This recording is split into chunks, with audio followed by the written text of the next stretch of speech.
Hello and welcome to Cheap Smut. I am Katie Mizell. And I am Carl Mizell. And this is a podcast about my two favorite things, reading erotic romance novels and talking to my husband. It's a pretty sweet podcast. You're going to love it. You are. But we do want to make you aware that this is going to contain a lot of cursing, adult themes, and dirty talk. Please listen accordingly. You have been warned. And with that, enjoy the episode.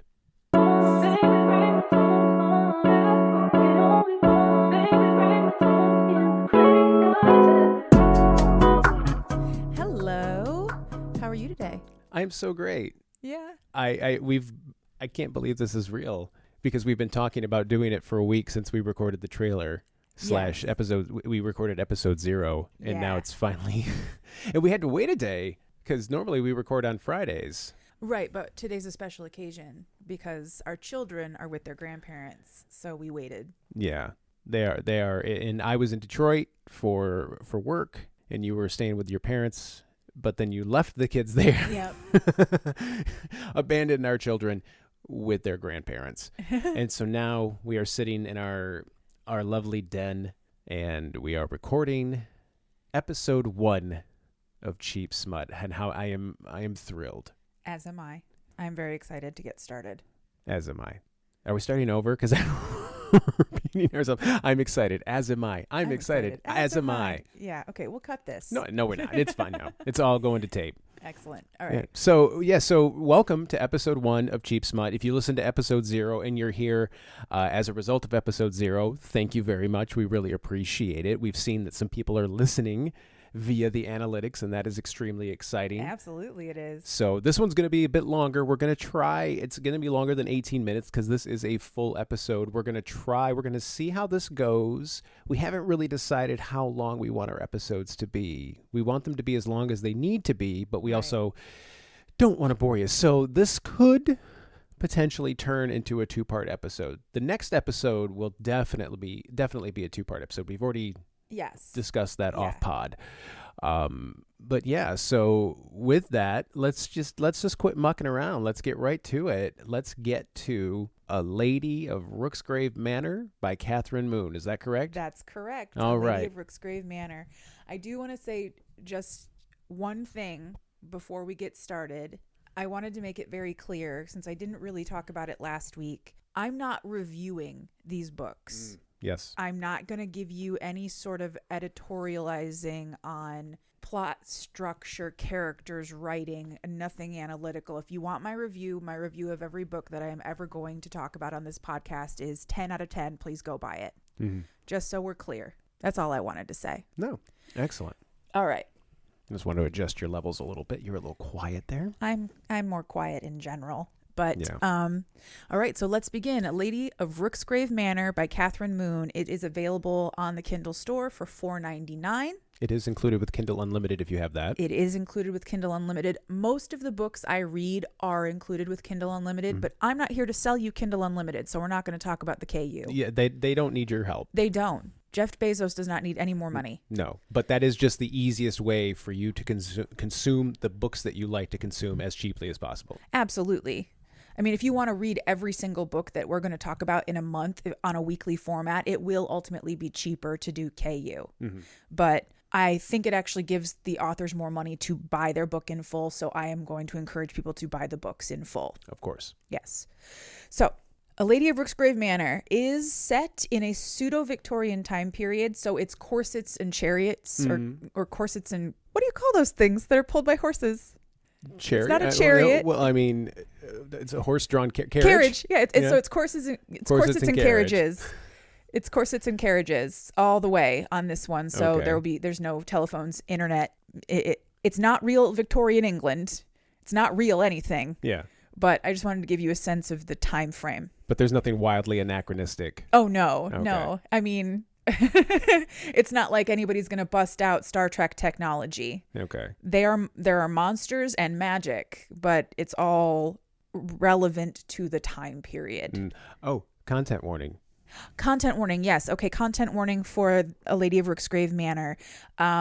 Attempted sexual assault, threats and discussions of rape, and You said in episode 0, unexpected partners. Unexpected partners. And we will get to that. Okay. Because within the context of the book, it is fun. Okay. And it's something Esther enjoys. But at one point, there is a man in her room who has never been there before and is unexpectedly there. Okay. That could be very frightening. I understand that. So yeah, I just want to put that out there for All you. right. All right. So to begin, I want to introduce our heroine. Her name is Esther Reed. And I want to show you the cover art for this book. Does she look like another Esther, you know? Yeah. Yeah, she does. She does. If you're not familiar, go read the magnificent comic book Giant Days by John Allison. And John Allison handled all the writing and most of the art until Max Sarin took over. Yep. They took over, and the look of that is basically the work of Max Sarin. But there is a character in there, the tragically gorgeous goth Esther de Groot. Yes. And it looks like Esther Reed falls right into that mold as well. Yeah. I often wonder if other authors are like me, because like when I write, I need a visual inspiration for our characters to know what they look like and kind of picture their expressions and things like that. And it looks like she straight just snatched some of Esther de Groot right off of the page and created her own Esther. Lots of de Groot on her Pinterest boards. Yeah. There's nothing else about this woman that is anything like Esther de Groot. Don't get me wrong. She didn't steal a character, but No. And that looks like she took some inspo. Yeah, that's on our Instagram if you want to take a look at that. Yeah. So this is Esther. She is our heroine. At the beginning of this book, Esther is an orphan. Her parents are dead. She lived with her aunt until she was old enough to go into the service. And in Victorian England, going into the service meant becoming a live-in housemaid. Mm-hmm. So she has been a housemaid since she's 14 years old, but she keeps losing jobs. And the reason she keeps losing jobs is because Esther is tragically horny. She's afflicted. She's afflicted. She has inclinations, as they say on the back of the book. She's just likes to have sex. But because she's an unmarried woman in Victorian England, that is a no. Yeah. So when we meet her in the prologue of this book, Esther is standing outside of her mistress's door, the woman she works for, and she is listening quietly as a delightfully buzzing machine helps her mistress overcome hysteria. What could that have been? I do wonder. And so she's ruffling up inside of her skirts. She's going to town on herself in the hallway. Having a hall diddle. Yeah, straight up hall diddle. The best diddles happen in liminal spaces. Exactly. And she's about halfway through that when the door opens and she sees Dr. Jonathan? Yeah, Dr. Jonathan Underwood. Okay. Dr. Jonathan Underwood treats hysteria. That's his job. Oh, I bet he does. Yeah. And he does it with this magnificent machine that he invented himself. I bet he did. Yeah. And he is immediately taken by Esther, maybe because she's halfway to orgasm. I don't know. If my first encounter with you had been that, yeah. I mean, I was pretty taken with you to begin with, but I would have been especially taken with you because hall diddle. So he greets her very politely, if not a little awkwardly, because he is a true Victorian gentleman. He is a sweet, gentle soul, blushes high on his cheeks and then leaves. And that's our prologue, which leads directly into chapter 1. Esther's losing her job again. It because of the no, hall? It wasn't. But this time it's not because of the sex. It's because her employers are bankrupt. Oh, okay. And they're having a fire sale to get rid of all of their shit before they leave the house. And Dr. Underwood returns. Esther thinks that he has returned to sort of buy whatever he wants and meander around the detritus of a broken life. And maybe pick up a housemaid something. Cheap. Yeah. But he comes up to Esther instead. He doesn't want anything to do with the shit that these people are selling. He wants to know if she would be interested in a job. And she's like, yeah, absolutely. Also, what is that buzzing thing? And I need to know. I do. I gotta know, Doc. What's the buzzing thing? So he invites her to come to his practice in Harley Street so that they can talk in private. And when she gets there, he basically explains that he is the patron of a house called Rooksgrave Manor, where he thinks she will thrive. It's a brothel They don't really like ever say the word brothel, but it's a house where women live and men come to visit them to have sex with them and give them presents. And sometimes they leave gifts and trinkets behind in exchange for the sex, and we don't like to do labels. Yeah. Well, it's sex work. It's honest work. Exactly. Sex work is work, everyone. Yeah. And she's like, hell yeah, that sounds great. I think I would really enjoy doing that. Because she says throughout this entire book, Esther is kind of caught on this shame hook of thinking that the only thing she's good at is sex, and she's depraved. And she's in this book, because it's Victorian England, she calls herself a wanton. A wanton woman. A wanton, which for anyone who's 16 years old, like I was the first time I heard that word, it's not a fried wonton wrapper. It's not a wonton woman. She's horny. Yeah. She's horny. I mean, she's a wanton. She might like Chinese food. She probably does. It's delicious. Everyone likes Chinese food. Yeah. But it doesn't make me horny. Yeah. Generally. If it does to you, that's cool too. We're not shaming anyone. Yeah, if you're into Chinese food like that, that's fine. We do not kink shame. But so she goes to see Dr. Underwood, and he offers her this job, and she's like, yeah. So he says, okay, I'll hook you up with the woman in charge there. In the meantime, please go take your clothes off behind this like changing screen thing that I have, and come back out here, kneel on the settee, that's a couch, and face the wall. So she does.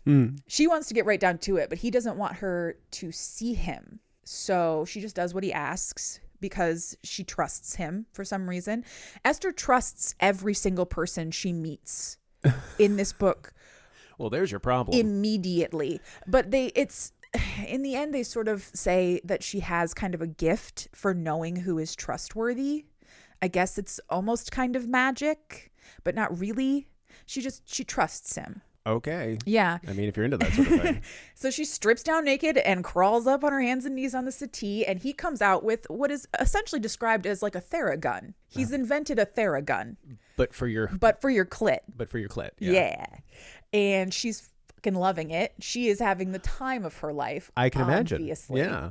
And after a while, she's basically begging for it. She's like, fuck me immediately. You have to do this. And he does. But she looks over her shoulder while she's doing that. Not at him, but at his shadow. And his shadow is a looming, massive, sort of frightening, not at all silhouette of the man that she has met these couple of times. And she's like, okay. But she doesn't know what it is. She thinks it's just the candlelight. They keep going. I was going to say, it's a weird flicker. Yeah, it's like a weird flicker of candle lamps or firelight or whatever. They keep going. And suddenly she starts to notice that the dick that's inside her is getting bigger. Bigger than a dick should be able to get. And I hate when that happens. And the hands around her hips are getting bigger, and the person behind her seems to be taking up more space, and he is growling and grunting in a way that does not sound like Dr. Underwood. And then he starts talking, and it's not Dr. Underwood's voice. Ladies and gentlemen, the first of our many monsters, Dr. Underwood is a Dr. Jekyll, Mr. Hyde situation. But with horny. But with horny. No, well, not just with horny. He's just two men inside of one body. Because I was like, I can relate. Like, I basically am a Dr. Jekyll and Mr. Hyde, but with horny. Yeah, but with horny. No, he later in the book explains that he always knew that something was inside of him. He calls him Mr. Tanner. Okay. Mr. Tanner was always inside of him, and through a series of medical experiments that he never fully explains, because that's not what this book is about, he coaxes Mr. Tanner out, and they have a sort of begrudgingly respectful relationship where they share a body. But when Mr. Tanner is out, he doesn't look like Dr. Underwood. Well, no, I should hope not. He's massive and frightening and unkillable. He's kind of like the Hulk, but not green. I don't know. But less green and more horny. Yeah, less green, more horny. Yeah. I don't know. Maybe the Hulk's super horny. I don't know. What the fuck do I know? I've never given the consideration. He has a son. He has to have had sex at least once. Yeah. Right? Okay. Hulk smash. Hulk.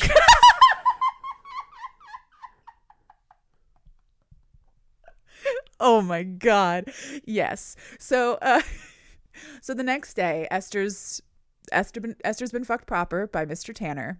And she is sent by carriage to Rooksgrave Manor, which is this big, sprawling, beautiful house in the English countryside, where she meets the madam of the house. Her name is Magdalena, and she is a witch.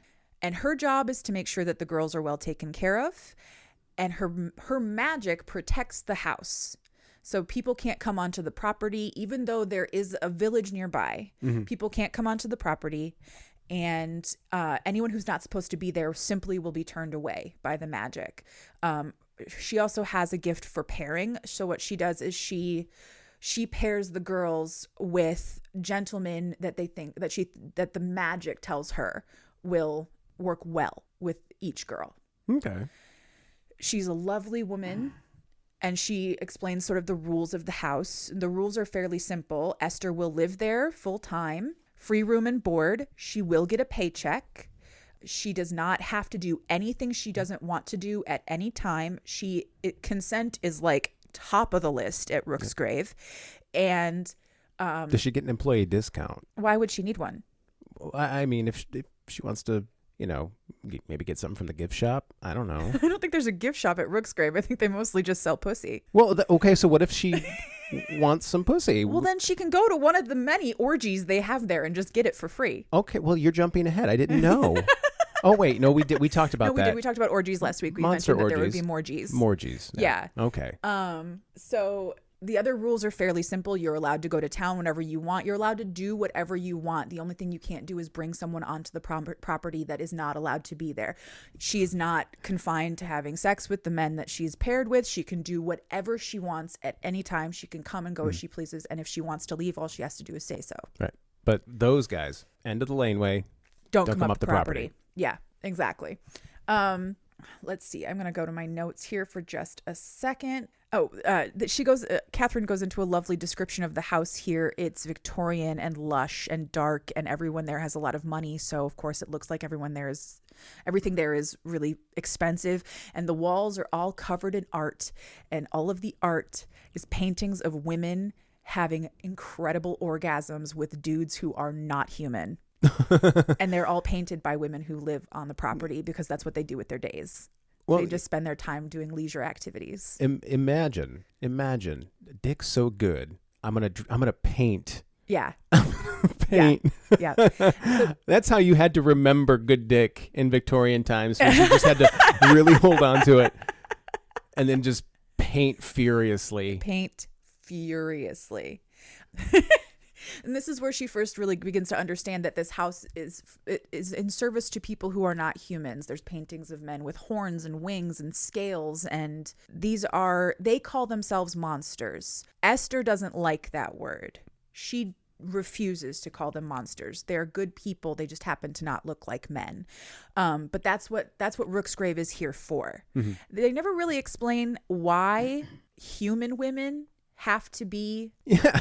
Where are all the monster women? There is at least one, because they mention a fairy. Okay. A fae, who is a woman. She runs another house. There are several houses like this all over the world, right? Mm-hmm. But they never really explain why it has to be human women. My only guess can be, it's usually the conceit in books like this is that there are very few monster women. Okay. For whatever reason, there's always some kind of conceit. But it doesn't matter. Everyone who's there is there willingly, and they're all having a good time. That's all that matters. Right? So when Esther is done with Magdalena, she is escorted to her rooms by her new butler. Her butler is named Booker, and Booker is a golem. Mm-hmm. Do you know what a golem is? I do. Yeah.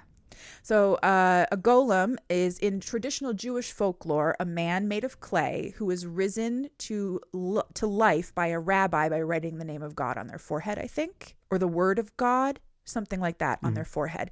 But he's not made of clay. Booker is made of marble. He is a big marble man, big marble statue man. Okay.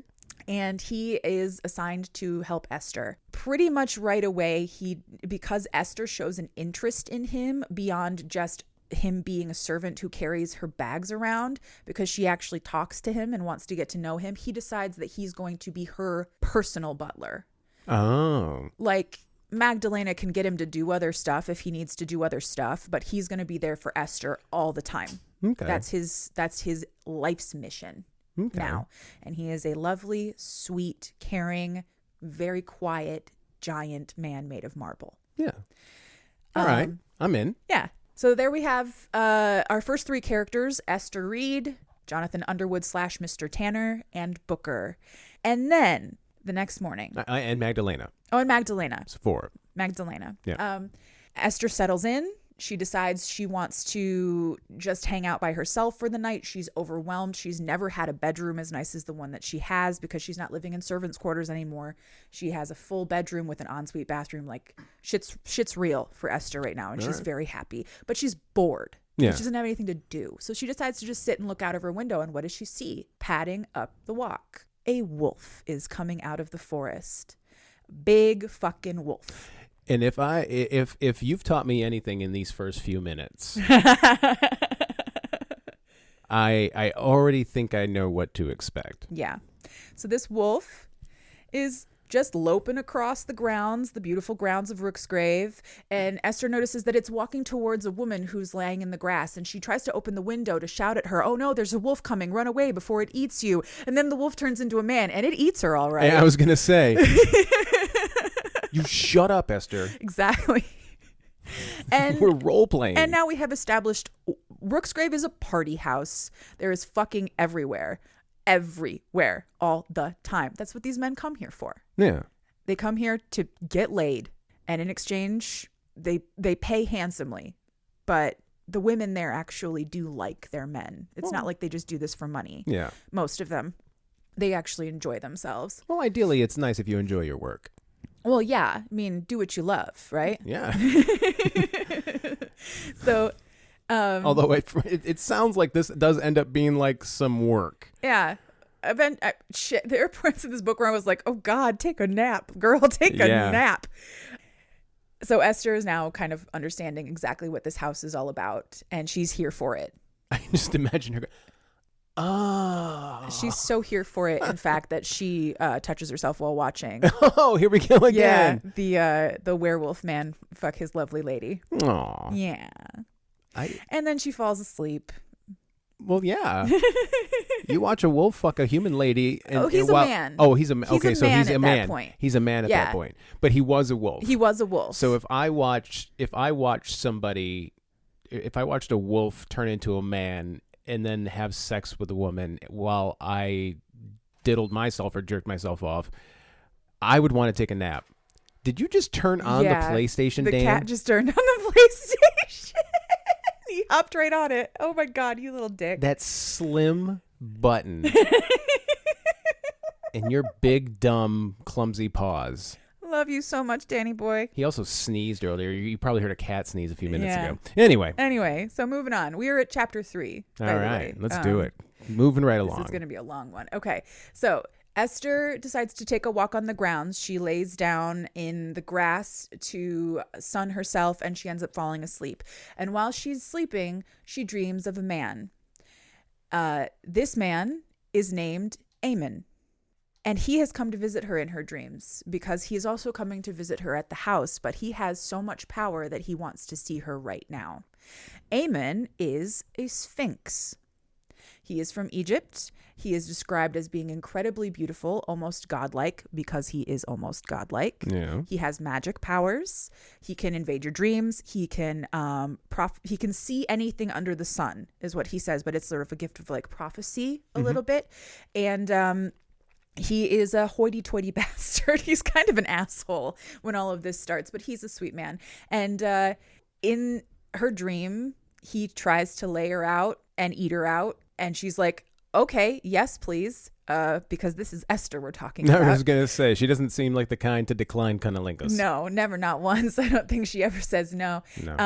But she's woken up. She is woken up by a man from the town. His name is Jacob Coombs, who just wants to talk to her. But he wants to talk to her in that way that dudes just want to talk to you. Yeah. He knows what goes on in the house, but he's not allowed into the house, and that makes him very mad. So he instead decides to like sort of wander the edges and see if he can't find anybody from the property to talk to. Mm-hmm. He's quickly chased off by Booker, who escorts Esther back to the house because Esther is about to meet her first client. When I say client, these men pay to be here, but there is a wait list. There's a wait list to get into Rooksgrave. And her first client, August Thibodeau, has been on that wait list for 250 years because he is a vampire. I don't even like waiting 15 minutes at a restaurant for a table. I know. Now that said, I would wait 250 years to sleep with you. Oh, babe, you're so sweet. You're welcome. You're so sweet. I would be dead by then, but it would be worth the wait. Yeah, but I wouldn't because you'd be dead. So Esther is given a present by Magdalena. At the same time, she is told that August is coming. This present is a lovely red dress that was gifted to her by Dr. Underwood. There's a lot of fashion in this book. I'm not going to go into all of it, but the dresses that are described are fucking gorgeous. Yeah. So if that's what you're into, read A Lady of Rooksgrave Manor for the Victorian dress.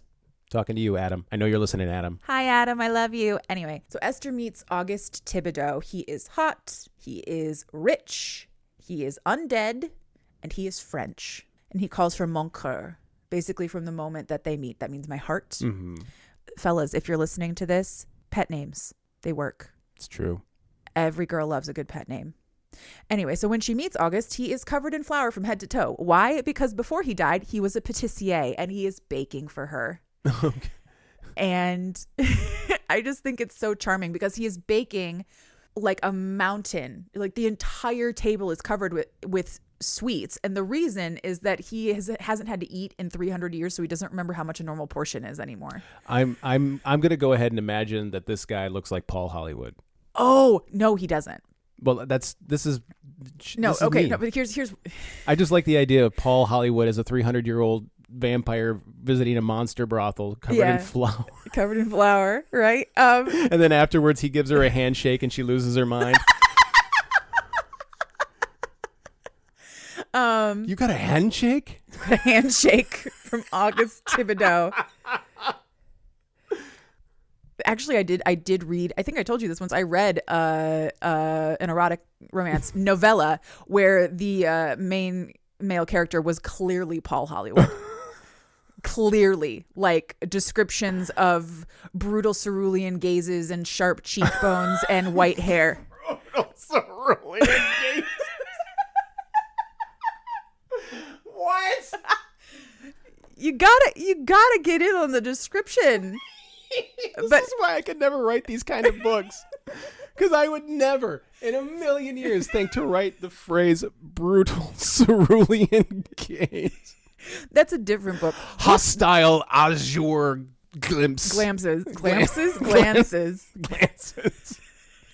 Yeah, I'll read that one for you. I'll tell you about it sometime. Oh God, please do. He was that character was definitely based on Paul Hollywood. So Esther meets August. August feeds her pastries. August drinks her blood. August fucks the shit out of her. Like you do. This note just says, Chapter 5. August takes Esther to bed. Fingering, cunnilingus, riding, much biting, much blood, much orgasms. This chapter is just sex. Chapter 5. Just sex. Just sex. They go all night.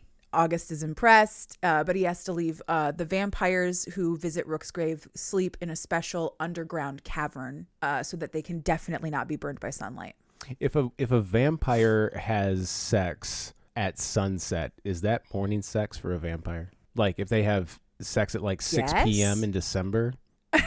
Maybe. I don't know. I guess. I just think of everything as reversed. Oh, well. Anyway. I guess. So Esther spends 3 days with August. He stays with her all 3 nights. Then he has to leave for business elsewhere. But he asks Esther if he would like to go to London, or if she would like to go to London with him sometime. And she's like, absolutely, yes. While we're there, can we visit my friend Dr. Underwood? And August knows Dr. Underwood. They're friends because Mr. Tanner has a particular skill of being able to sniff out the monsters or the abnormalities. Okay. And so he found he found August at one point and they became friends. They are happy to be in each other's company. August doesn't care. So sure, if you want to see Jonathan while we're in town, you totally can. Yeah, why not? And at this point, let's see, I've written here, Esther is, quote, sought after for being uniquely horny. How horny do you have to be that you're uniquely, like you got to check out this Esther girl? Yeah, no, I know. No. Trust me. Yeah. She's uniquely horny. Yeah. They're taking a walk outside. Booker is with them. Esther expresses interest in Booker sexually. She has asked Magdalena if Booker can have sex or if Esther can have sex with Booker. And Magdalena basically says, yeah, he has free will. He can do whatever he wants. So if you want to, for sure, but he's not your client. But again, she has free will. She can do whatever she wants. She is not tied down to this house in any way. No real fraternizing rules. No rules against fraternization at Rooksgrave Manor. Not at all. It sounds like it's almost actively encouraged. I think it is actively encouraged. The only thing they discourage is flirting with or sleeping with other girls' clients. Fair, right?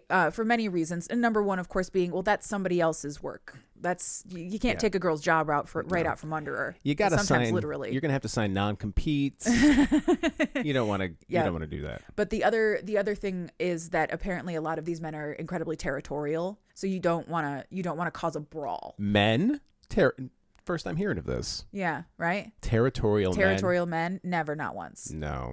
Not once in my life have I ever. They're so good at sharing. That's why this book is fiction. So while they're out walking on the grounds, Esther looks up in her window and she sees that her light is flickering on and off. And so August takes her back upstairs because they're concerned about something. There's no one there. But August says that he smells campfire. So someone has been in her room. Is it the wolf? It is not the wolf. Oh, okay.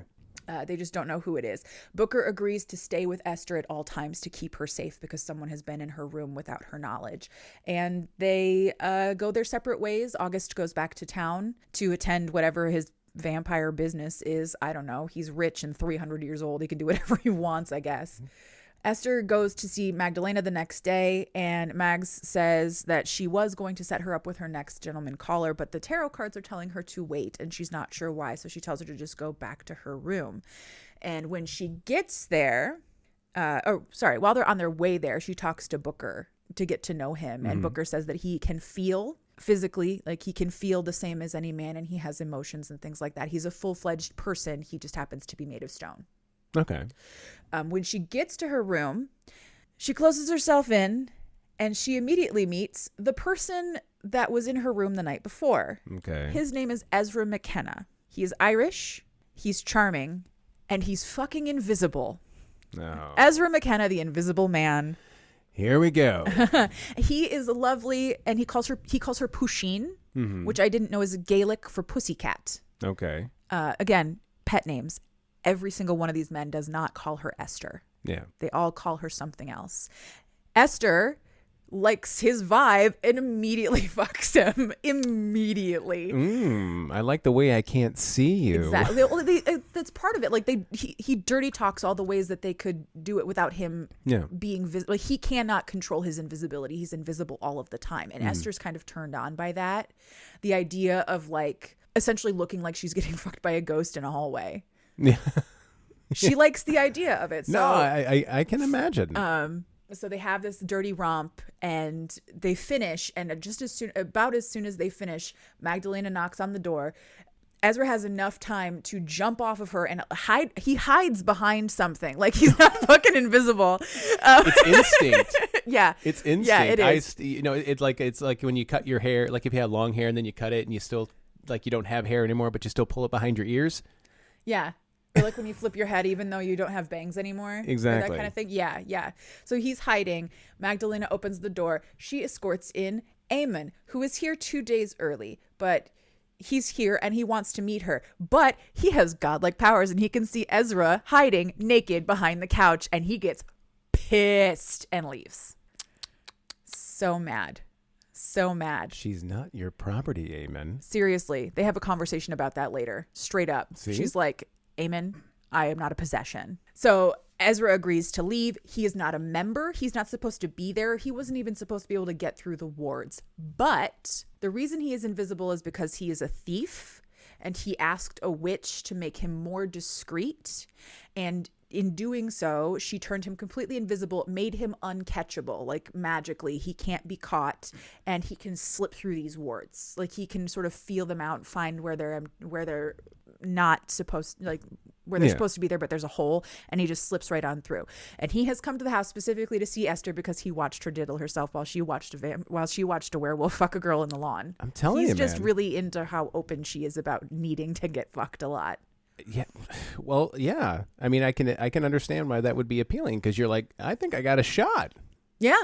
You right? know? He just really wanted to be, he just wanted to see. Yeah. He just wanted to see what it was all about. Yeah. And he did.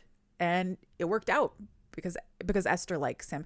Esther likes him because he reminds her of herself, specifically because she's now in this like lavish world of upper class people, and she is used to being a servant, and Ezra is a thief. He's a more normal person. He can keep her a little more grounded, I think.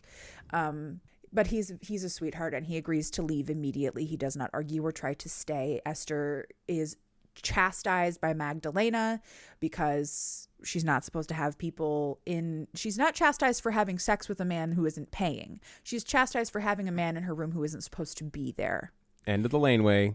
Don't come up the property. Exactly. And for upsetting Aemon, who is perhaps the most powerful person currently on Rooksgrave books. You don't piss off a Sphinx. Yeah. She agrees to not see Ezra again, although she does chastise she chastises Magdalena, basically saying he can't afford to be a member here. That's not fair. If this place isn't open to everybody, then it shouldn't be open to anybody. As Esther is about equality. Good for her. Esther's here for it. She wants to socialize sex work. Exactly. After all of that, Esther takes a quick bath, gotta wash off all that sex. There's a really cute like aftercare scene where Booker takes care of her, dries her off, gets her dressed, etc., etc. He's a loving and caring man made of stone. All right. The next chapter is mostly a discussion of how the wards are starting to fray around the edges, and Magdalena is very concerned about that. And so for the meantime, they're not going to let anybody in who isn't supposed to be there, and Ezra is not allowed to come back. Magdalena never gives Esther a hard time for how much sex she wants to have. Mm-hmm. She's a go-getter. She is, yeah.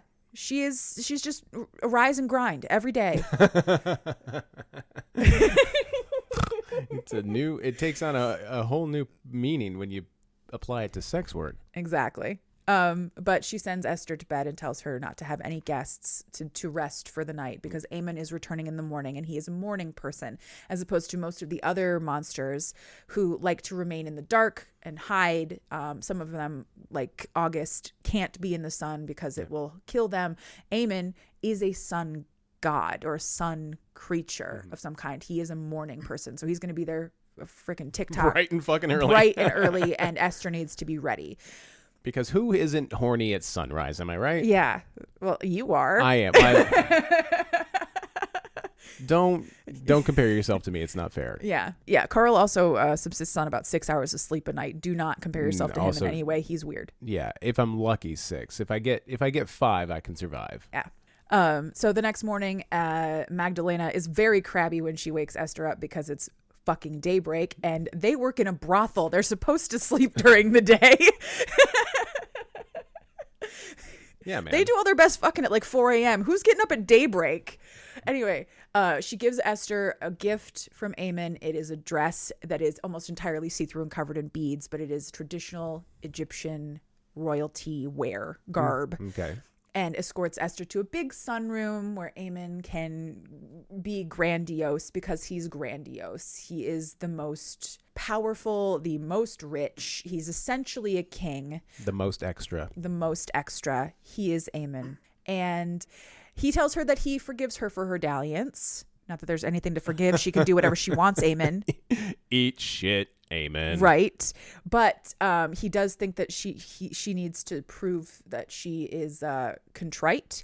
And he does that by edging her for 4 hours. Jesus, dude. Right? That's rude. After Right? a certain point, there's a very precipitous diminishing, like the returns drop and diminish pretty precipitously after a certain point, I have to imagine. And during an edging session, like you're there. Okay, now would be a good time. No, we're going to keep doing this. Okay, this just hurts now. Seriously, over and over. For 4 hours, I would kick you in the face. I would understand. Yeah. So they get through all of that, and then he flips her over, decides that it's time for her to come and never stop coming. That's his next punishment for her. And this is where we learned that Eamon has a weird dick. Oh boy. Weird dick sighting. Weird dick sighting. Eamon the Sphinx he calls it a hook. Oh. And I don't like the word hook because I don't like thinking about anything called a hook being anywhere near my soft parts. No. Right? It sounds awful, but essentially what it is like a fin that raises off of the top and keeps him in place so that he can't pull out past her pubic bone. Okay. And it sits sort of right above the head.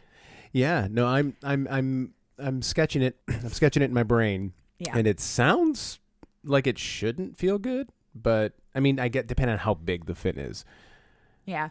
Yeah, I mean, I can imagine. I don't know. Like something. She says it feels good. I believe her. Yeah, right there in the inside. Yeah, I can imagine. I mean, well, it's like perfect G-spot placement. Exactly. So, I mean, maybe it's fantastic. Yeah. I don't know. It goes down on its own after a couple of minutes. It doesn't cause her any pain. So that's all I care about, right? Yeah. They enjoy their time together thoroughly for I think a day or two, and then they have a conversation where Esther basically tells him, "I'm going to have other men, and you're going to have to get used to it." Good for her. And he kind of sort of brushes it off like, "Don't worry, I'll be the one to win." And he thinks he can buy her.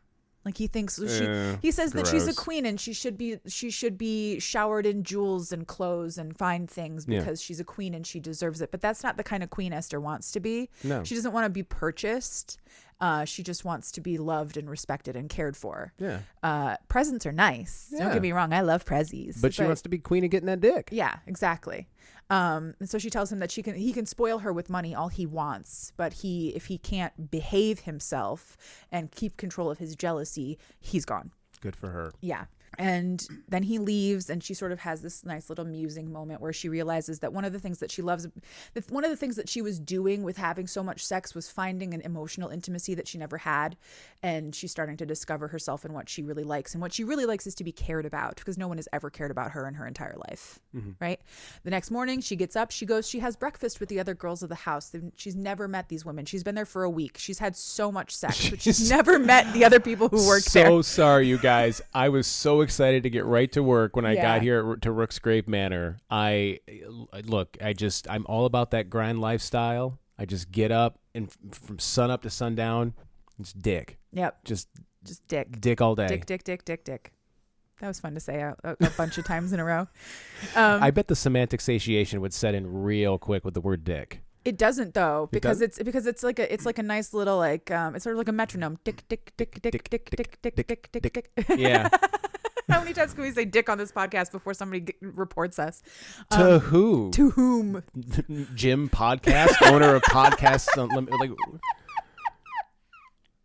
that's the whole beauty of this. I know. What are you gonna do? Fire me? What are you gonna do? Fire me from the podcast that I helped create? As long as we put the appropriate ratings on it, I don't think you can do shit. Eat but anyway. shit, Jim Podcast. Yeah. So Esther goes and she meets her coworkers.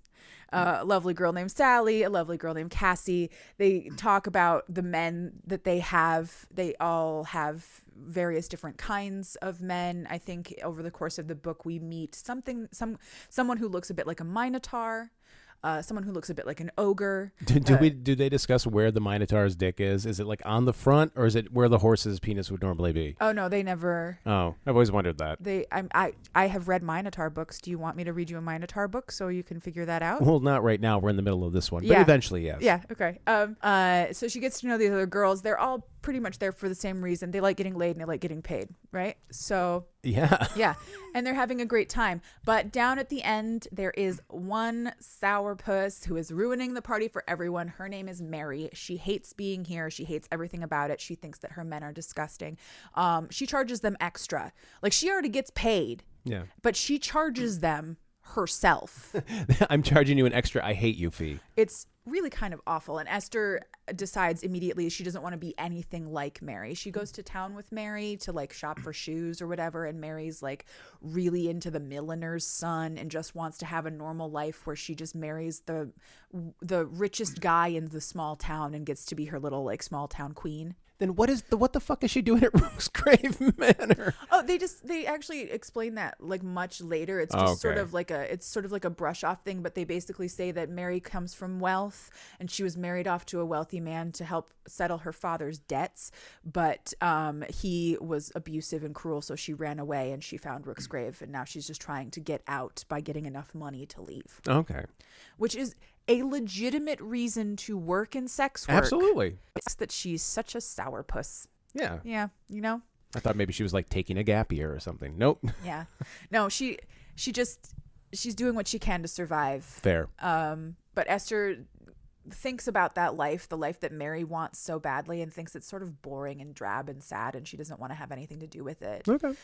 So she decides she's going to distance herself from Mary. The next day, okay, that evening, Esther decides that she wants to go and see what happens in the house at night. She starts walking down to the evening party, which is, as we will discover later, an orgy. But she's stopped in the hallway by Magdalena, who is acting very strangely because the wards are coming apart, and she's acting she's concerning. Mm-hmm. So Esther decides she doesn't want to go down to the party. She's too worried about Magdalena. She's just going to go to bed. The next morning, Booker comes to wake her up because it's his job now. That's what he does. He takes care of all of her like physical needs and stuff, and gets her dressed and then fingers her to a double climax because he wants to, and he tells her he will do that for her every single morning. You know, well, what am I saying? Like I eat the same thing every day. But yeah, like eventually you'd get tired of getting fingered every day, wouldn't you? No. What? Do you get tired of jacking off every day? I know you do it. I don't. Almost every day. No, sometimes twice. Yeah. I don't get tired. Why would you get tired of it? Yeah, good point. So why should Esther get tired of it? No idea. Not a one.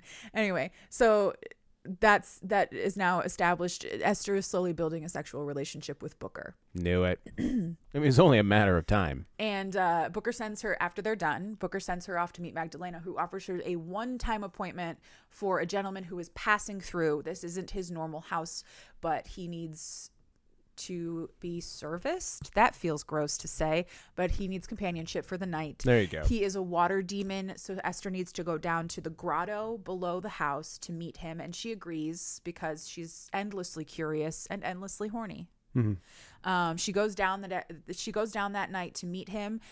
Booker goes down with her, but he just sort of hangs out like on the stairs, and he likes to watch. Actually, no, Booker doesn't like to watch. August likes to watch. Oh, okay. But she gets into the grotto and she starts walking in, and this water demon seems kind of weird because it's not like a person. It is made of water, and it can sort of move her around in the water, and she's having a good time. But then very suddenly it pulls her underneath the water, attempts to assault her, shoves a magical water something or other into water ball gag into her mouth, tries to assault her vaginally, and she fights all she can, and the whole time it's talking about how he will love her and he has plans for her. So this water demon is not doing this for himself. He works for someone else, and this is the first little glimpse that we get that there is actually an antagonist in this book. Excuse me. Esther is pulled under the water. She is nearly drowned, but she is saved by Ezra, who has wormed his way back into the house through one of the broken wards again. Sneaky Ezra.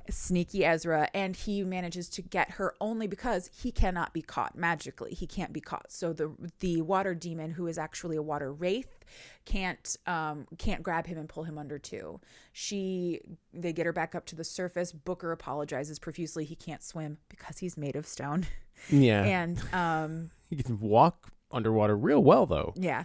When she gets back up to the surface, she hears multiple voices, but she doesn't know who all of them are because she can't open her eyes. She coughs up a ton of water and then she passes out.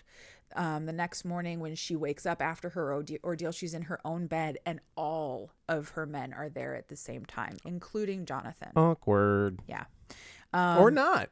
Well, it's not supposed to be. This is a Why Choose Romance. They're That's going right. to form a collective. They're going Yeah. to form a polycule of their own design. Oh, good for them. Yeah, right. But I mean, it's going to take a while to get there. That's what a romance. That's what distinguishes a romance novel. The entire novel is about the relationship building. All of the men have different plans for how they want to take care of this. Aemon wants to take her away. He's a big prick about it. He's a big prick about Ezra even being in the room, but he kind of begrudgingly has to respect him because he did save Esther's life. Magdalena apologizes like a million times because she never would have sent her down there if she had known. But of course, how could she have known? She was fooled. Magdalena agrees to, in thanks for Ezra saving Esther's life, to helping him make his invisibility voluntary if he will, in exchange, invisibly monitor the house at all times to make sure nobody else gets hurt. Look at that. Yeah, she also negotiates his membership, so he's officially allowed to be in the house, and he is officially one of Esther's men. Membership has its privileges. Yeah. And at the end of all of that, Esther basically goes, shoo, shoo, shoo, shoo, shoo, everybody get the fuck out of my room except Ezra, and they have the proper cuddle and like a nice sweet. Oh, I thought she was just going to kick them all out and then diddle again. No, it's not always about diddling. There is some cute shit that happens in here. There's some nice cuddles and loving moments. All right. Yeah. But mostly diddles. Esther and Ezra have a bath, which is fascinating because she describes how an invisible man looks in a bathtub. Okay. I love the idea of there just being a hollow where where a person should be, but it's in water. You're displacing water, but you're not there. It's so weird. Yeah. Jonathan is also there that morning. They sort of like they have breakfast, get to know each other, flirt. They're very cute together. And she realizes that she likes all of them equally. And she wonders how she's going to manage 6 men. Good problem to have. Yeah. So now we have established all of these characters. This is a menage a sex situation or menage a six. I don't know how to pronounce 6 in French. Yeah, me neither. I think it's six. Deux, trois, quatre. Quatre. Okay, yeah. Quatre, cinq, six, sept, huit, neuf. Yeah, okay. It's a lot of dicks. It's a lot of dicks. So we have Dr. Jonathan Underwood / Mr. Tanner. He is 2 people. We're going to count that as 2. But he's one body, right? Yep. And then we have Ezra McKenna, Booker, Aemon, and August Thibodeau. I think I got them all. I think so. Was that all of them? Yeah. I mean, you got to 6. Yeah, so it's 6. And she realizes that she wants to have all of them. And she's allowed to. She can have as many as she wants. Yeah. But Magdalena tells her that she might want to stop now. Maybe slow down and leave some for the rest of us there, right? Esther, honey. You're taking up all the dick. Yep. It's a small town. Yep. She agrees to go to London with August and Jonathan as originally planned because August and Jonathan can keep her safe. Mr. Tanner can keep her safe from literally anything. So they go to London. They stay at August's house. August's house is a lovely townhouse in the middle of town run by a housekeeper named Cork, who is a pixie. Oh, yeah. I was wondering when we would see a pixie show up. Yeah, so that's super fun. They spoil her, they buy her dresses, they give her nice things so that they can take her to dinner and then take her to the theater. And Esther's never been to the theater. She's very excited. It's not like any theater anybody has ever been to before. Oh boy, what are we doing here? Because this is live pornography. Oh, stage fucking. Yeah, stage fucking. And I am going to... Cheat out. We can't see your face. Cheat out. What happens next is 4 chapters of fucking. 4, I think. 3 or 4 in a row. That's so much fucking. It's so much. Now, normally romance novels don't have this much fucking in them. This is a special case. Oh. But there is... The fucking ratio in this book is insane. It's insane. It's so much. And Esther's just... She just goes for it. Well, yeah. At all times. I'm so proud of her. At one point, she is described as a nymphomaniac, and I think that's pretty accurate in this case. She enjoys sex and she has it multiple times a day. Yeah. And that's cool, right? That's what you're into. So I'm just going to read you straight from my notes what happens next. They go to see a production by the Company of Fiends.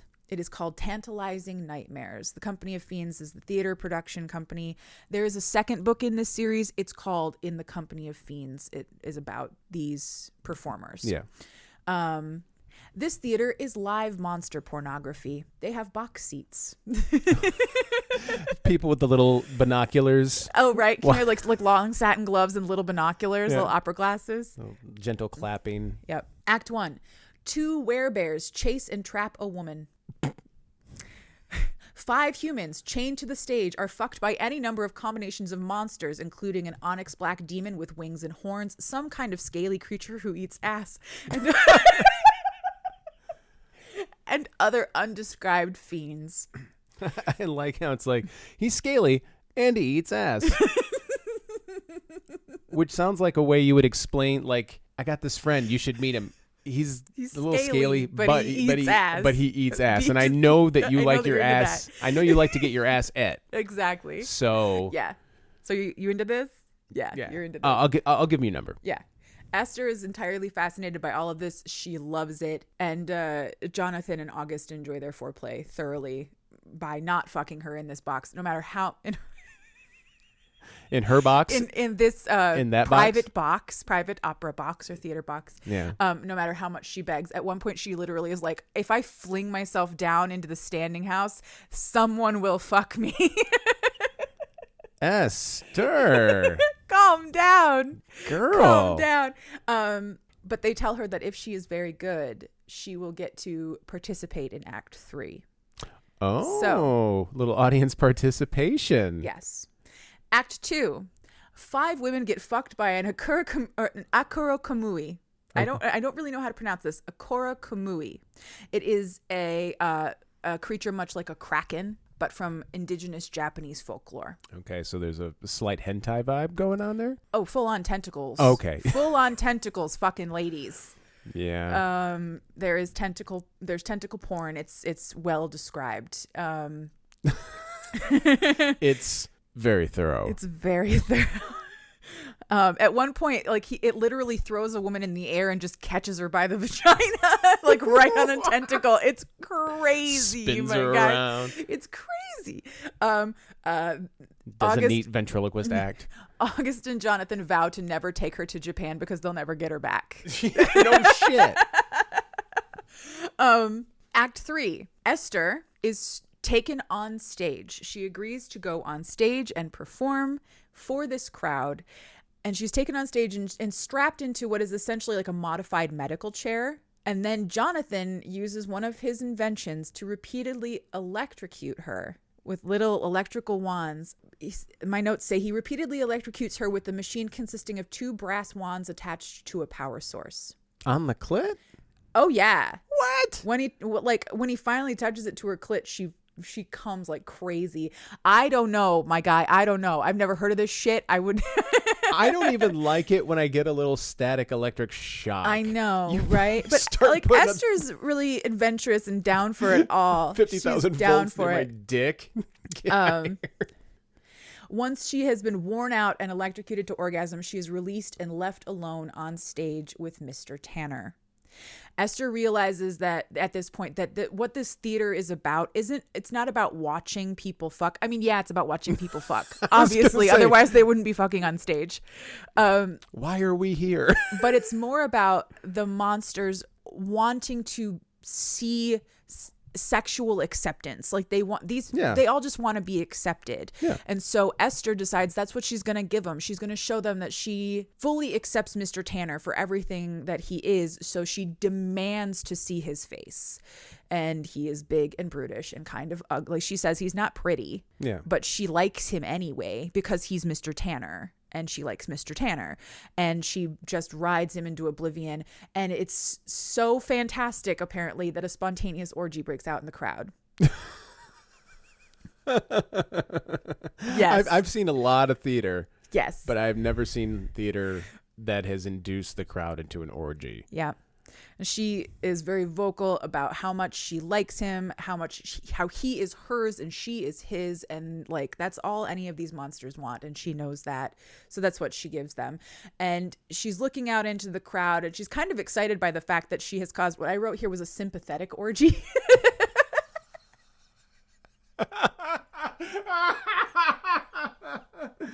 The resonant frequency of our fucking has created a sympathy orgy. Sympathy orgy. Yeah. So she's looking out into the crowd and she's kind of getting off on it. She's a big exhibitionist and she likes the idea that she has made this entire crowd of people just so horny.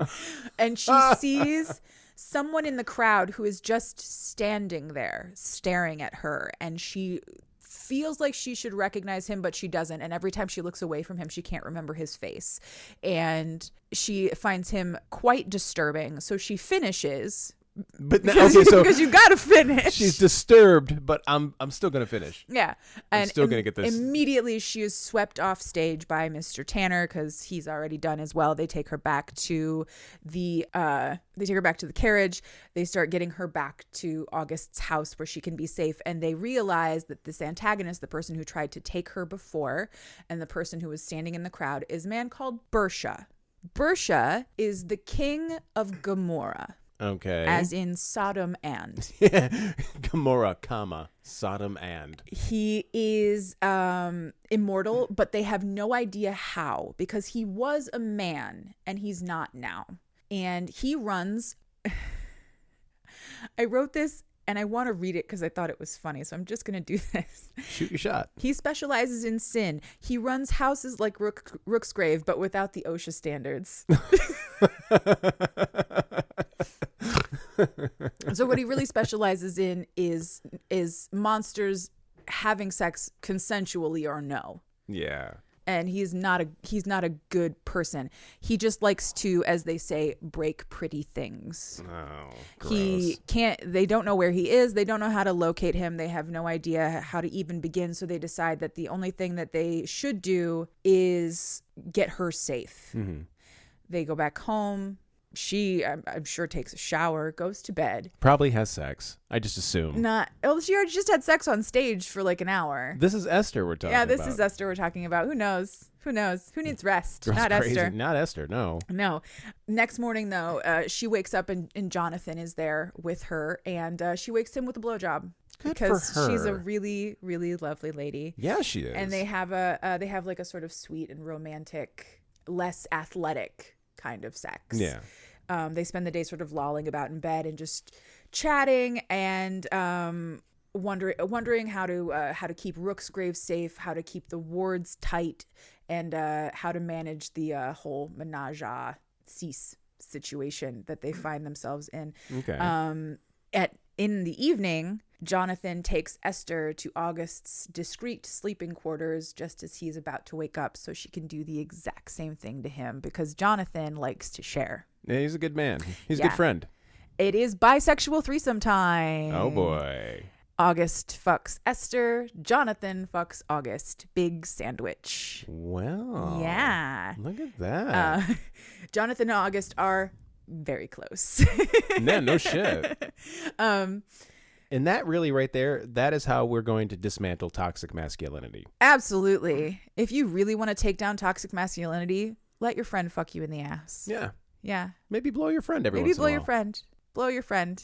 What? What's wrong? You never blow the homies? We call that a blow me.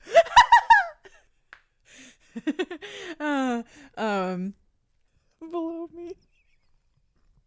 We don't really call it that. We just call it blowjobs. Yeah.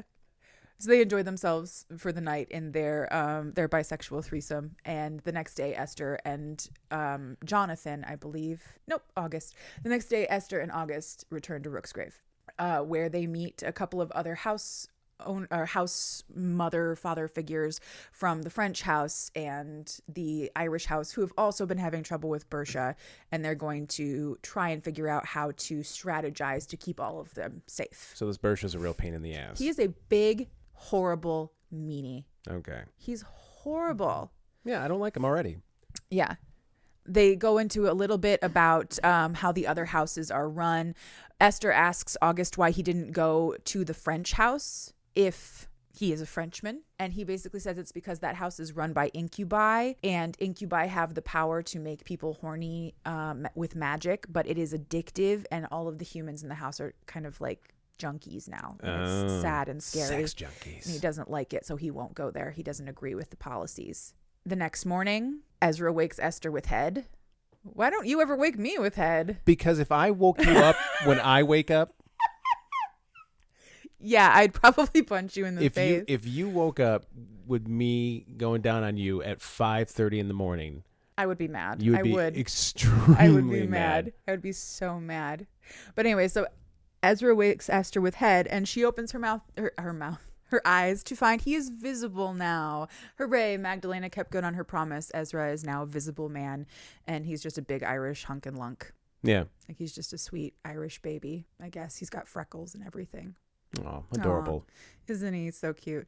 He hangs out for a little while, but he has to leave again because he promises to keep an eye on the grounds, and that's now his job. He is part of how he is paying for his membership is by keeping the grounds safe for everyone. Yep. Aemon comes to visit again, and he and Esther have another very long conversation where she lays out her expectations in full. She basically says, you don't treat Booker like a servant. He's not a servant. He's a person. He just happens to be made of stone.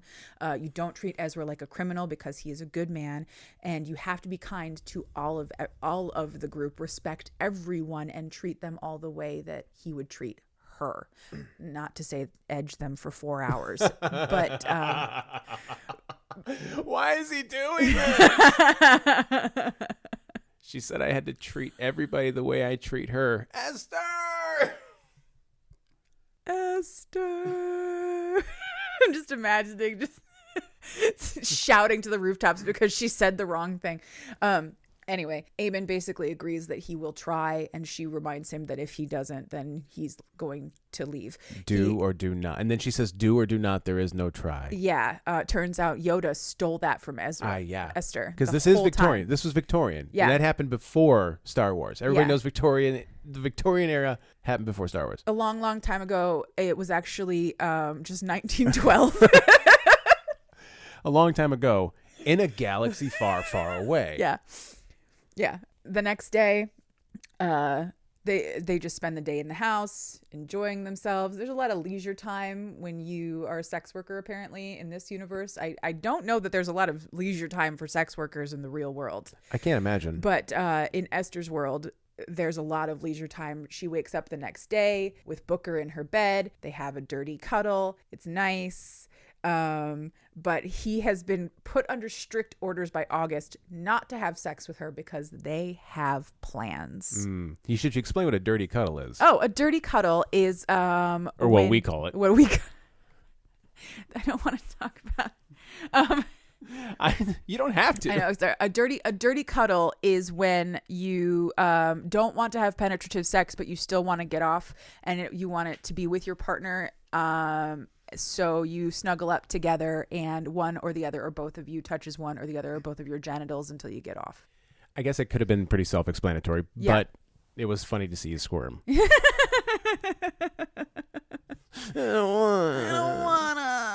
don't wanna. Esther leaves because she's a little pissed off that nobody will have sex with her. Well, she's sort of established it, right? She has sex a lot, and now nobody will do it. But that's what I'm saying is like, okay, what's up? Get six, and you can't throw a girl a bone? Yeah. So she decides to get up and go for a walk on the grounds. She's trying to find Ezra, who is also walking the grounds, who has agreed to maybe do some fun invisible stuff with her in a field. Like Esther's into the idea of him being invisible and fucking her in places. Just get a big flowy skirt and sit down on it. Exactly. Right? Like that sounds great. And nobody would even know that you're just sort of gently, like it looks like you're just sort of like scratching your ass. Yeah. But there's a cock in there. Yeah. And while they're out, Ezra like grabs her and goes, "Shh, come over here. Look. And Mary is having sex with Jacob Coombs, the townie, for money. Yeah. On the grounds. But she's not supposed to be doing. Which she's not supposed to be doing because they're on the grounds. Right. She can have sex with whoever she wants to have sex with, just not on the grounds. So Ezra has to go and tell Magdalena. Yep. And he leaves her be. So she's left bereft once again. Ain't nobody gonna come fuck Esther. She's getting clam jammed left and right. It's one day. But isn't it sad? Yeah. So that night, Esther goes to dinner. She gets all dressed up. I think she goes with August and maybe even Ezra. But they go to dinner. They enjoy the company, like the actual like fancy planned dinner that happens every night at Rooksgrave. And then they go to the Rooksgrave party, which, surprise, not surprise anymore, is an orgy. I was going to say, that is the least surprising thing you could say to me right now. Yeah. The next chapter is just sex. Okay. Again, the entirety of chapter 23 is just the orgy, in which we learn Ezra McKenna eats ass. August Thibodeau loves cuckolding. Oh. He loves Esther intentionally trying to make him jealous by fucking one of her other partners. Okay. And Booker has a weird dick, just like all the other ones. I would be disappointed if he didn't. Right. Well, How weird is it? Well, he's made of stone. He is carved. So he is carved to be whatever he needs to be, right? But it's extra large. It has ridges for her pleasure. And he can control it with his mind. Like, he doesn't have blood flow. He doesn't get erections. He just makes it go up when it needs to. Yeah. And that's where she finally has sex with Booker. After all these chapters of them sort of like dancing around each other, they actually finally do it. And everyone in the house watches. They're all fascinated because she's having sex with one of the statues. Yeah. And she's super, super into it. She loves it. Well, she loves Booker. She loves them all. Well, of course. But you've got a big, hard rock cock with ridges. Like, how are you supposed to compete with that? Yeah. How are you supposed to compete with that? Oh, there's also double penetration in that scene. Oh, boy. I think it's Booker in the vagina and August in the bum. Okay. And Ezra in the mouth. Whoa. Yeah. TP. Yeah. I don't think of that as being triple penetration, but yeah, I mean, I guess it kind of is. I don't know. Yeah. It's sort of like, it's not an Eiffel Tower either. What the fuck is that? It's not an Eiffel Tower, but I mean, like, anytime a penis, like, crosses the plane of any circle, I guess I just consider that. any hole. Your fingers go like this, like, if any act, that's... Yeah.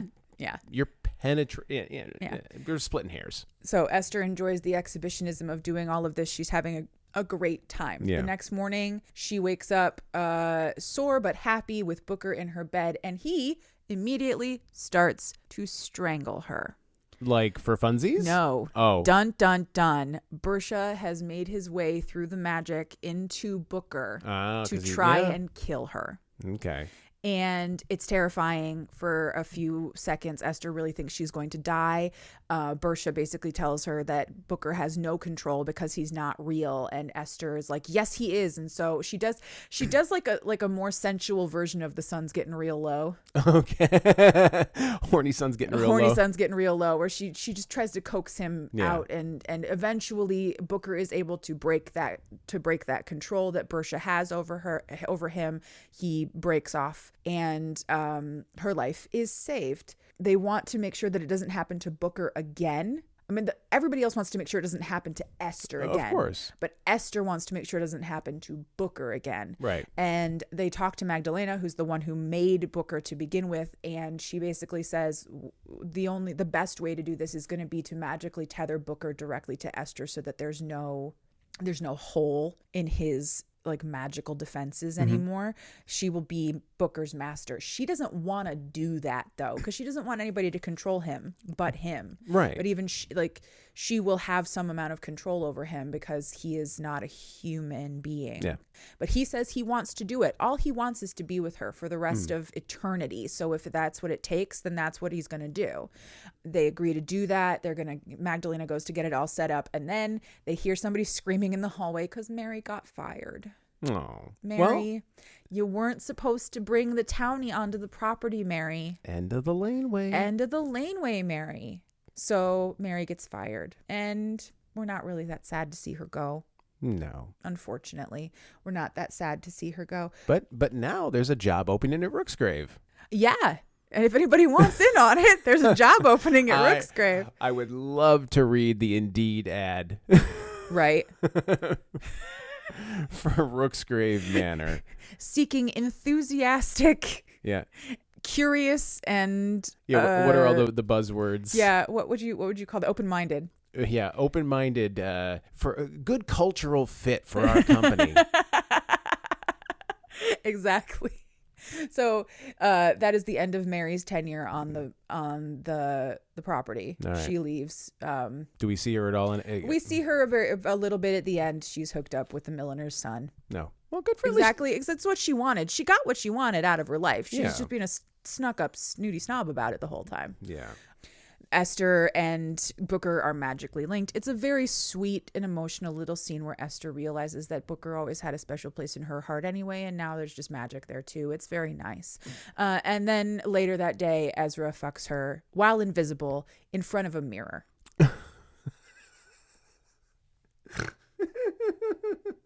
I love it.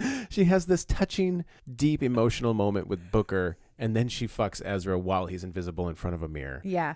I mean, get after it. Yes. I mean, I'm laughing not because I think this is bad. I'm laughing because I'm impressed. I am too. It sounds tiring. It feels like Esther should be really tired all the time and sore. Yeah. All of the sex that is described here is like incredibly athletic and really like some of it's really rough. And the size of these dicks. Yeah. And the weird shapes that they come in. And she's just after it. She's just going after it all the time. And she's fine. Yeah. No, honestly, that's her magical power. That's her magical power. Jonathan should be studying her ability to fucking bounce back after getting nailed into a wall by an invisible man, you know? She also has sex with Eamon again, where he's like fully animalistic-y, lion-y. No. He's a shapeshifter. He can turn into, he looks like a lion with a man's face and wings, like a sphinx. Yeah. Yeah, like you would imagine a sphinx looks like.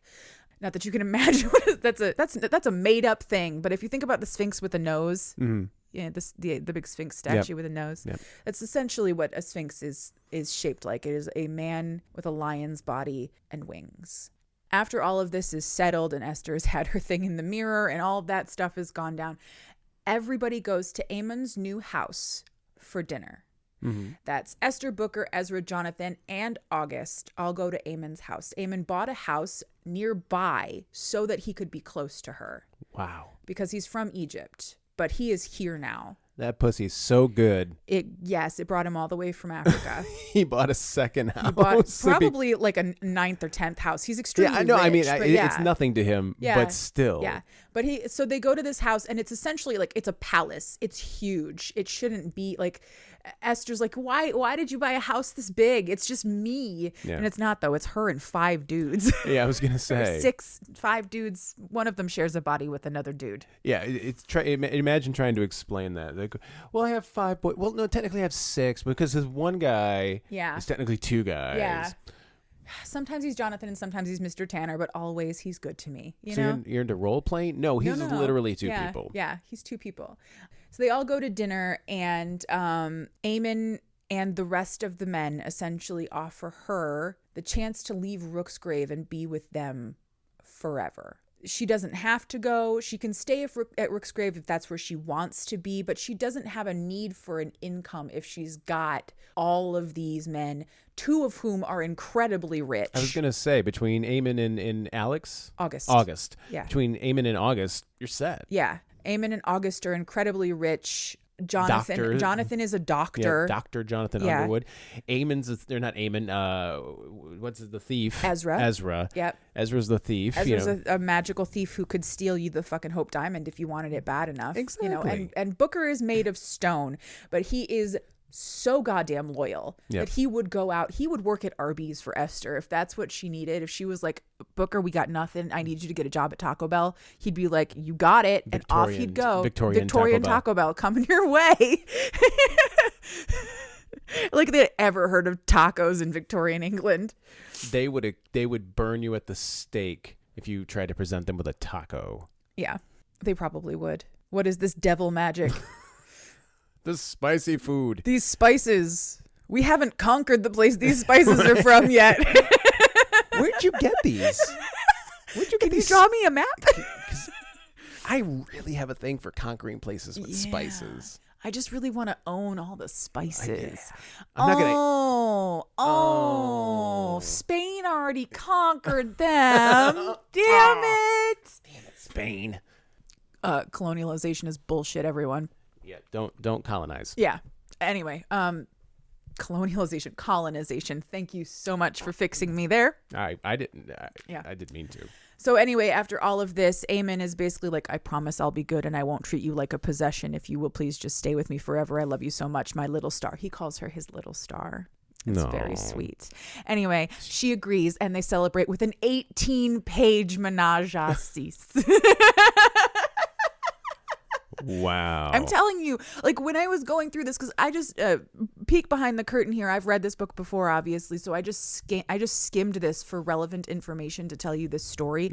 I was reading this and I was like, there's no plot. And I counted 1, 2, 3, 4, 18 pages. This is the sex scene that never Seriously. ends. And everybody gets a turn and they all have so much fun. Yep. And it's great. And Esther blows Booker, which is weird because he's made of stone. He can't actually have an orgasm, poor Booker. Dude. I know. Or like he can't ejaculate. I don't know if he can have an orgasm, but they very specifically say he can't ejaculate. That's a bummer. Well, he's made of stone. He doesn't have any bodily fluids. But still. Yeah. So they enjoy their menage a however many for 18 pages and before I hope finally passing the fuck out and getting some rest. Somebody, anybody. There's a doctor here. He should probably be telling everyone to calm down. You guys, we need here's some Pedialyte. You need to hydrate. This is getting intense. Pedialyte, burn him. Devil magic. Again. What is this magical elixir? Exactly. I call it Pedialyte. Yeah.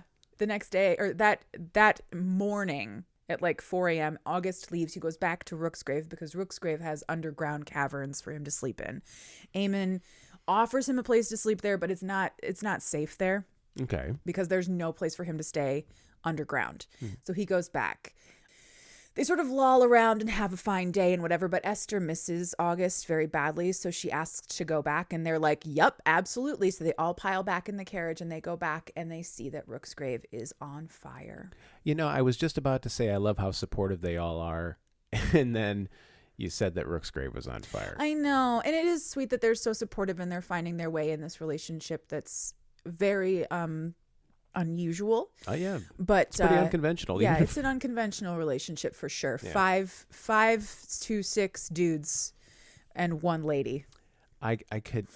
That seems like so much work. Seriously, doesn't it? It seems like so much work. I cross my legs sometimes just thinking about how much Esther has to do. I mean, think about how often I push up on you. I'm one guy, and I push up on you all day, every day. Yeah. Now, multiply that. Yep. And no, God. Oh my God.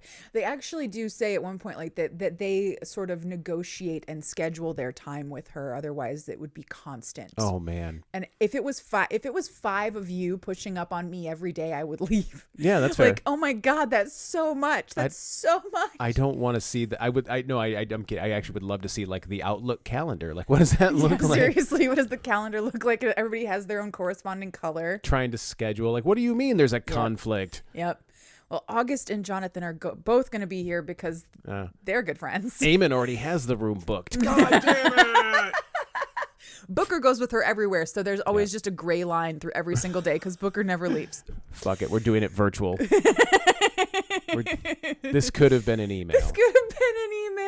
This bone sesh could have been an email. You could have just written me a dirty email and I could have diddled. Exactly. So they go back to the house. And the house is on fire. Yeah. It's still on fire. It's still on fire. I'm sorry. The house is on fire. Everyone's out on the lawn, except for the vampires because it's daytime and they can't come outside during they are in what's called day sleep. They make it seem like it's an involuntary sleeping situation. So Esther's freaking out. She wants to go in, but they won't let her because she can't run into fire. Well, no. But Mr. Tanner and Booker sure can because neither one of them is killable. So they go inside. Esther tries to call them back. She eventually gets a hold on her actual like magical tether that she has to Booker, and she pulls him back out. But when he comes out, he is carrying the body of Cassie. She has died in the tunnels trying to get to her vampire whose name was George.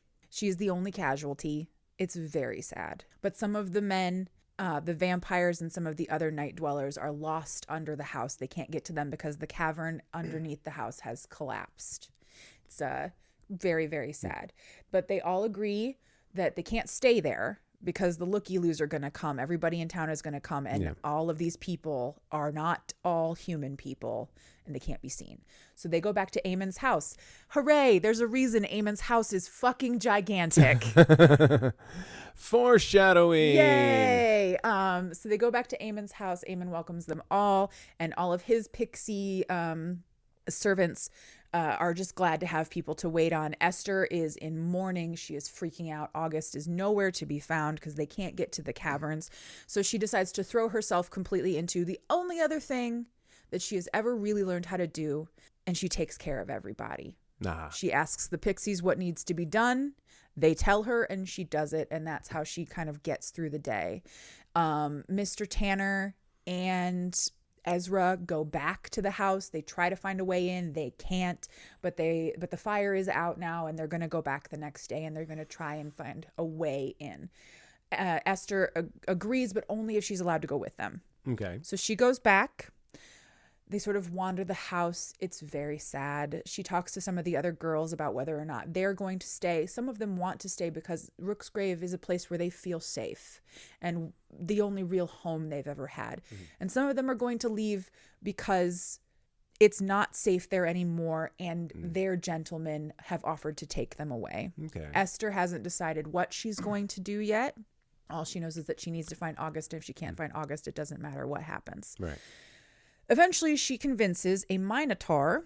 There's the Minotaur. Yeah, a very nice man who's a client of a girl named Sally to take her down into the tunnels to help try to search for August. They get down there. She hears August calling for her, and she just books it. She just bolts away from, I want to say the Minotaur's name is Lucian. No, it was something else that was like a star because everybody calls her a star because she's Esther. So Beetlejuice. They have a nice little conversation about how they're both stars. It's kind of cute. But Esther hears August calling for her. She just bolts and runs down a corridor, around a corner, around another corner. She's lost the Minotaur. She is deep in the tunnels underground Rooksgrave, and she finds August, and he is staked to a big tree. And Bersha is sitting there waiting for her. Because he has laid this trap specifically for her. She is the only one who has ever gotten away from him, and he is mad about it. What a fucking I know. shit. He's just an ass. He's an absolute ass. He's like 2,000 years old or some nonsense. And all he wants is just to make people suffer. Take the hint. Yeah, right? And he goes on, he does a supervillain rant. Lame. Because of course he does, because he loves the sound of his own voice. I am going to assume he's not a white man because he's from the Middle East, but he certainly sounds like a white man from the way he talks. He's got big white man energy. He's got big white man energy. And he basically tells her that he is going to, like, he wants to rape her. He specifically wants it to be unpleasant for her. I want you to not like this. He wants to break her spirit. He wants to kill her, and he thinks the best way to start is to cut the heart out of August and eat it. He's got a heart on a plate. Yeah. He's got a knife and a fork. He's eating a heart. It's not August's heart. It's somebody else's heart at this point, but it's a vampiric heart. And they, at the end of the book, theorize that that's how he is now immortal. He eats vampire hearts. Fucking gross, dude. Fucking gross. He cuts them out of them while they're sleeping and eats them. It's awful, right? It's absolutely awful. But he's not a nice person. Well, he's the bad guy. It is now as far as bad guy behaviors go. Oh, it's peak bad guy behavior. Yeah. It's all just like heart eating and rape. Peak bad guy behavior. He's awful human being. And she essentially, what she tries to do to buy herself more time is she tries to seduce him. She tries to convince him to take her to one of his houses because of her proclivities, won't the monsters at his houses delight in trying to break her. All right. And she buys enough time that eventually she pisses him off just enough that he pulls her directly into his face. And when that happens and he is distracted, an invisible hand puts a knife in her hand and gives her the strength to stab Bersha in the fucking heart. Directly in the heart. And then they twist. There's really nobody better than Ezra. There's nobody better than Ezra. God bless Ezra McKenna, and God bless that joke. I've been waiting From the moment you said there was a character named Ezra, I was like, I'm getting in a better than Ezra Oh my joke. God, good for you. Good for you. Been waiting. So yeah. So little sippy sip here. Yeah. Take a sip while I stare down our cats and make sure they don't do any bullshit cat shit. Yeah. So Bersha is immortal. He's not actually dead. He's just got a big knife sticking out of his heart. And what does he do? He starts talking more white man bullshit. No. He just opens his mouth again. And what does Esther do? Because she's so sick of hearing him talk, she pulls the knife out of his chest and stabs it directly into his throat. Good for her. God bless. I was so proud. She's just saying what we're thinking. She's just, exactly. Everybody's just going, why hasn't anybody stabbed that guy in the throat yet? You know what that guy needs? A knife in the throat. Exactly. But unfortunately, he is still magic and he disappears. He just fades out. God, do we hate They Bersha. can't catch him. He's gone. But August is safe. They get him down from the tree. She feeds him so that he can heal. We're all good. Everything's fine. And hooray, we have saved the day and we have saved August. They all go back to Eamon's house. They clean up and they talk to Magdalena. And Eamon brings a new guest, his sister. And his sister is also a Sphinx. She agrees to help protect Rooksgrave so that this never happens again. Because the one thing that Bersha knows not to do is fuck with a Sphinx. Okay. And why is that? Because of how powerful they are. Okay. They are essentially immortal and they have the power of the sun. Okay. They are very, very strong. They have so much power, in fact, that Eamon, on seeing August is alive after they thought he was dead, offers him a gift that no one else can ever give him. He gives him the ability to walk in the light again. Oh wow. Which is very nice. And I That's think so thoughtful. It is. And I think ultimately it's a sort of proof that Eamon has changed his ways. He's not a jealous asshole anymore. He just wants everybody that Esther loves needs to be safe. Yeah. But he's completely ruined birthdays. You know, like what do we get? What do we get August? Nothing. Eamon already gave him the gift of eternal life in the sun. Jesus asshole. Christ. Great. What a jerk. What did he get August? August is a day walker now. So that is essentially the conclusion of this book. They're all very happy to be back together again. They have to decide what they're going to do next, and Eamon suggests they go to Egypt. Okay. Because it's not that far from where Gomorrah was. Yeah. And if they're going to find any information on Bersha, that's where they're going to find it. The only reason he has survived for this long is because he's elusive. Mm-hmm. But if they can find information on him, maybe they can catch him. They're going to become basically full-time Bersha hunters. That's awesome. Right? And just for breaks for fucking. Yeah, just breaks for fucking and like whatever other fun things they want to do. And Esther's going to get to travel the way she always wanted to. And it's going to be great. It's going to be so much fun. I really wish that we as Americans weren't so prudish and uptight about sex, because that is the HBO series that I would love to see a Lady of Rooksgrave Manor and In the Company of Thieves. Yeah. Turned into like a nice long mega series of some kind. But I don't want it like watered down. Oh no. I want porn. I want weird dicks. I want weird jizz. Yeah. I want all of it, but I want it with HBO production values. Exactly. That's what I want. Yeah. I would watch. I want big names. Yeah. I want big names. I want Eamon to be played by like. There you go. Let's cast it. Let's wrap this up by okay. that's how we'll wrap. To wrap up the story, Magdalena gives Esther a set of tarot cards and tells her to keep an eye on them. They will tell her what to do, essentially. And a year later, Esther reads the cards to find that something big is coming. It is a letter from the Company of Thieves. They're having problems with Bersha, and they need their help. Mm. And Esther, Thieves are fiends. Sorry, Company of Fiends. Okay, my bad. No, it's okay. You said it. I just want to make sure we weren't talking about something different. It's a letter from the Company of Fiends. They're having problems. They need help. So they're like, yeah, hell yeah, let's go. Let's do this. Saddle up. And then Esther talks with August about ways to become immortal. Because the ultimate goal, man, eternal love. Never ending. Eternal boning. All right, quick, cast it. Who's playing Esther? Oh God, who's playing Esther? Alison Brie. Ooh, good one. Who's playing August? Oh, Justin Theroux. Ooh, good one. Thanks. I like that. Here, let's do it in reverse. Who's Pedro Pascal playing? There isn't really a role for Pedro Pascal in this. Bullshit. There's a role for Pedro Pascal in everything. You know what? He can be the visiting incubus from France. Perfect. I love it. So what we got to get Eamon. Eamon. Oh, when I was picturing Eamon, I was kind of picturing Chadwick Boseman. Okay.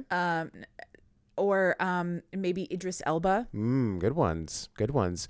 How about did we do Ezra? No, we didn't do Ezra. No, we didn't do Ezra. How about Ezra? Oh God. Hot redheads.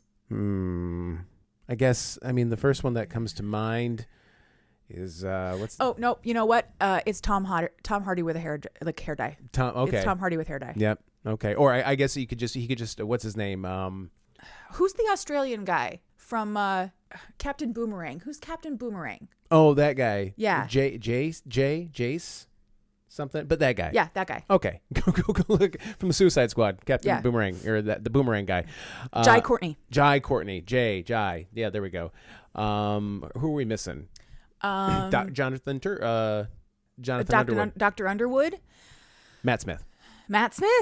That's a good one. Matt Smith would be great. Matt Smith would be great in that role. I saw our autographed picture of Matt Smith. Oh, up we do. there. Yeah, we have that on the wall. So is that everybody? I don't know. That's it would have been funny if I looked slightly to the left and said Godzilla. Yeah. Who's playing Dr. Underwood? Godzilla. So we have Esther, Alison Brie. Yep. In order of appearance, Dr. Underwood is Matt Smith. Booker. I don't even know who would be Booker. Oh, that's a tough one. You know what? We got to throw the younger generation a bone here. Let's just go with it'll be CGI, but we'll voice him with Timothy Chalamet. Oh, you know what? That would actually be really great. There you go. I think Timothy Chalamet would make an excellent Booker. I do. There you go. Because he's kind of sweet. You're welcome. Okay. So then we need Ezra. That's Jai Courtney. Eamon is you said Idris Elba. Let's go with Idris Elba. Yeah. Or Chadwick Boseman. Or Chadwick Boseman. May he rest in peace. And Booker, Timothy Chalamet. Voice of Timothy Chalamet. Yes, voice of Timothy Chalamet. Magdalena. Magdalena. Olivia Colman. I pictured her younger than Olivia Colman. Okay. But Emily Blunt. Emily Blunt would be great, actually. There you go. Emily Blunt would be fantastic. Mary. Lucy Punch. Nice. All right, so I think that's all of them. Did we get all of the men? Let's just say that we did. Yeah. That was fun. That was great. I love doing dream casting. That's the best. I won't do it every episode, but I'll do it on a few. It's the first episode I had to do it. And by the way, this was as fun as I hoped it would be. Oh, good. I had a good time too, but I'm sweating. I was so nervous that I was going to miss something. I don't think it really matters. I'm just telling you a story. If I miss something, if you think I missed something, go buy the book. Exactly. Read it yourself. Exactly. That's the whole point of this. Yeah. So that is the conclusion of our first episode of Cheap Smut. And I'm looking at the time, and I know with some trims and some edits and everything, I'm going to go ahead and call this a very robust one episode. Yeah. But the next one will definitely be a two-parter. Yes, the next one will definitely be a two-parter. I did not want to do two books by the same author in a row, but considering the circumstances that are requiring the two-parter, I want to be able to discuss a book that I know really well that is also really long. Yeah. So we are going to be doing Baby and the Midnight Howlers, also by Kathryn Moon. Baby and the Midnight Howlers by Kathryn Moon. And the circumstances are just, we're going on vacation. We're going on vacation. I'm sorry. We're going on a vacation, our first family vacation since pre-COVID. Yeah. So that's why we're doing that. We're going to sit down, we're going to record one episode, but our normal record and release would overlap with that. I'm still going to release the episode while we're basically before we go to the airport that day, or if I can get it to set up before that. But anyway, you don't need to know that. But yeah, we're going on a vacay, so that's going to be great. So thank you so much for sticking around. I hope that you all enjoyed this very much. And what was again? Say that one more time. The next book, Baby and the Midnight Howlers. Baby and the Midnight Howlers by Kathryn Moon. Book 1 of the Sweet Verse.